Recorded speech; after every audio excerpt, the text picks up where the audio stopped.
नमस्कार दोस्तों, मैं आचार्य वसुधा हार्दिक अभिनंदन करती हूँ आप सभी का आपके अपने YouTube चैनल गुरु सप्तऋषि ज्योतिष शिक्षण संस्थान की ओर से। दोस्तों, आज के वीडियो में हम बात करेंगे कैसा रहेगा 21 नवंबर से लेकर 27 नवंबर तक का ये सप्ताह ग्रह गोचर की दृष्टि से आपके लिए। क्या क्या करने हैं परिवर्तन, कौन सा इस्तेमाल करें रंग, क्या रहेगा शुभ अंक और क्या क्या बरते सावधानियां, ये सभी कुछ आपको आज के इस वीडियो में मिलेगा। साथ ही साथ बताऊंगी विशेष व्रत, पर्व और त्योहार। इसके अलावा अगर आप हमसे कुछ विशेष जानकारी पाना चाहते हैं तो वो भी आप कमेंट बॉक्स में लिख सकते हैं। तो दोस्तों, चलिए बात करते हैं साप्ताहिक राशिफल के बारे में। लेकिन उससे पहले आप सभी से अनुरोध करूंगी कि यदि अब तक आपने चैनल को सब्सक्राइब नहीं किया है तो प्लीज सब्सक्राइब कर दीजिए, ताकि आने वाले सभी वीडियो आपको समय से मिल सके।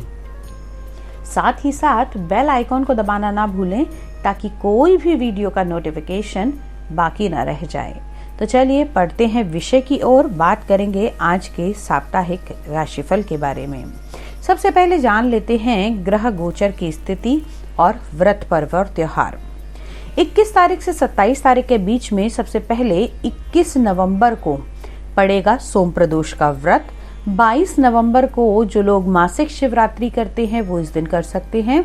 इस बार चतुर्दशी का क्षय रहेगा और 23 तारीख को यानी कि 23 नवंबर 2022 को अमावस्या की तिथि रहेगी। दोस्तों, ये तो है विशेष व्रत, पर्व और त्योहार। उसके अलावा 25 नवंबर को शुक्र, जो अभी तक अस्त चल रहे थे, तारा डूबा हुआ था, जिनके कारण विवाह के कार्य नहीं हो पा रहे थे, तो 25 तारीख को शुक्र उदय होगा। तो अब जान लेते हैं आप लोगों का राशिफल। चलिए बात करते हैं वृषभ लगन वाले जातकों के बारे में। कैसा रहने वाला है ये सप्ताह ग्रह गोचर की दृष्टि से। सबसे पहले बात करें तो आपके लगन में ही मंगल देव विराजमान है। वक्री मंगल यहाँ बैठकर मांगलिक योग भी मना रहे हैं। साथ ही साथ चंद्रमा का गोचर रहेगा इस सप्ताह आपकी कुंडली के पंचम भाव, छठे भाव, सप्तम भाव और अष्टम भाव के अंदर। केतु आपकी कुंडली के छठे भाव के अंदर विराजमान है। वहीं आपके विवाह स्थान यानी कि आपके सप्तम भाव में सूर्य, शुक्र और बुध की युति चल रही है। कुंडली के नवम भाव में शनि का गोचर चल रहा है तथा देव गुरु बृहस्पति विराजमान है। कुंडली के एकादश भाव में राहु की परिस्थिति चल रही है, या फिर राहु का गोचर अगर हम कहें तो आपकी कुंडली के 12वें भाव के अंदर चल रहा है। तो ये तो है ग्रह गोचर। चलिए जानते हैं इस ग्रह गोचर का आपके जीवन पर क्या प्रभाव पड़ने वाला है। मंगल की स्थिति आपके लगन में, तो कहीं ना कहीं आप लोगों को अगर इस समय में गुस्सा आता है, आपके अंदर अग्रेशन भरा हुआ है, तो ये लाजमी है, क्योंकि यहाँ पर मंगल ऊर्जा का कारक विराजमान है और इन्हीं मंगल को हम लोग मानते हैं आप लोगों के अंदर उत्तेजना का कारक। यही मंगल होता है किसी भी काम को करने के लिए एनर्जी देने का कारक, और यही मंगल कहीं ना कहीं गुस्सा भी बढ़ाता है। और ये मंगल जब वक्री स्थिति में है तो इसके अंदर ये फल देने की क्षमता और भी अधिक हो गई है। तो अपने गुस्से पर थोड़ा सा कंट्रोल रखने की आवश्यकता है। किसी भी प्रकार का आक्रोश में आके बड़ा डिसीजन नहीं लें। अब बात कर लेते हैं आप लोगों की हेल्थ के बारे में। तो जिनको हेल्थ से जुड़ी हुई समस्याएं चल रही थी, शुगर की प्रॉब्लम चल रही थी, ब्लड से जुड़े हुए इन्फेक्शंस चल रहे थे, तो उन लोगों को यहाँ पर इस सप्ताह में राहत मिलती हुई दिखाई देगी। लेकिन अगर आपको ब्लड से जुड़ा हुआ कोई इन्फेक्शन है या वाटर से जुड़ा हुआ कोई इन्फेक्शन है, तो उन लोगों को सप्ताह के मिड में अपनी हेल्थ का बहुत अधिक ध्यान रखने की आवश्यकता है। जो लोग किसी भी प्रकार के दमे की प्रॉब्लम से परेशान हैं, इनहेलिंग की जिनको प्रॉब्लम होती है, उन लोगों के लिए ये सप्ताह अब थोड़ा सा बेटर रहने वाला है। जो अब तक स्किन की प्रॉब्लम और अगर हम कहें कि आप लोग वेन्स की प्रॉब्लम से या सांस की प्रॉब्लम से जूझ रहे थे, तो उसमें आपको राहत मिलती हुई दिखाई देगी। अब बात कर लेते हैं आपकी कुंडली से दूसरे भाव में, यानी कि आपके लेखन के, आपके परिवार के, आपके इस समय धन संचय के भाव के अंदर। इसे हम सेविंग का भाव भी मानते हैं, कुटुंब का भाव भी मानते हैं।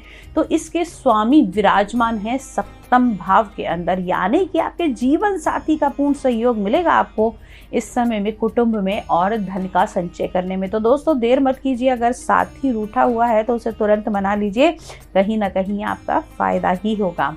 अब बात कर लेते हैं आप लोगों की कुंडली के चतुर्थ भाव के बारे में, यानी कि आप लोगों के इस समय में सुख के स्थान के स्वामी सप्तम भाव के अंदर विराजमान हैं।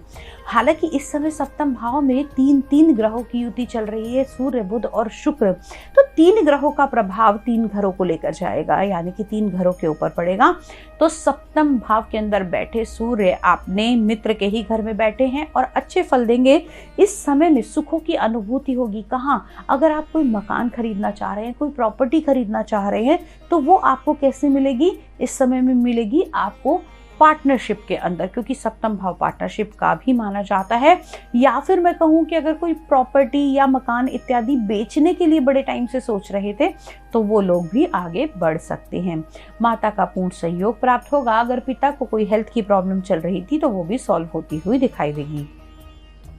अब बात करते हैं आपके पंचम भाव के बारे में। तो पंचम भाव से हम प्रेम संबंधों को, शिक्षा को, कंपटीशन को और शेयर मार्केट को भी देखते हैं। तो इसके स्वामी इस समय सप्तम भाव में विराजमान है।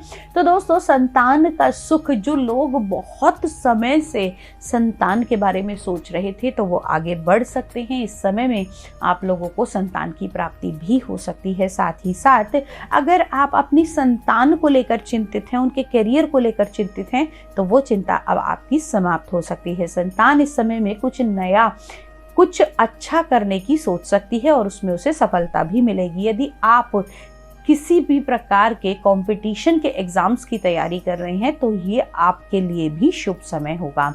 साथ ही साथ आपकी प्रतिस्पर्धक शक्ति जो है वो अधिक बढ़ेगी। आपको इस समय में अगर किसी बड़े इंटरव्यू के लिए जाना है, किसी बड़े लेवल के लिए आप लोगों को तैयारी करनी है, तो आप इस समय में सही समय है, आगे बढ़ सकते हैं। केतु आपकी कुंडली के छठे भाव के अंदर विराजमान है। तो यहाँ पर केतु का होना कहीं ना कहीं दिक्कतें देगा। आप लोगों को इस समय में पेट के निचले हिस्से में भी अगर कोई प्रॉब्लम चल रही है तो सॉल्व होती हुई दिखाई देगी। कुंडली का सप्तम भाव, जी हाँ, अगर हम बात करें आपके विवाह के स्थान की, तो यहाँ पर सूर्य, बुध और शुक्र का गोचर चल रहा है। आपके लिए लाभदायक रहेगा और साथ ही साथ इस समय में आप लोगों को उन्नति भी मिल सकती है। विवाह संबंध बहुत अच्छे रहने वाले हैं, मधुर रहेंगे। आपके जीवन साथी के साथ में ये सप्ताह बहुत ही शुभ रहेगा। आप लोगों के भाग्य भाव की बात करते हैं। भाग्य भाव यानी कि आपका नवम भाव।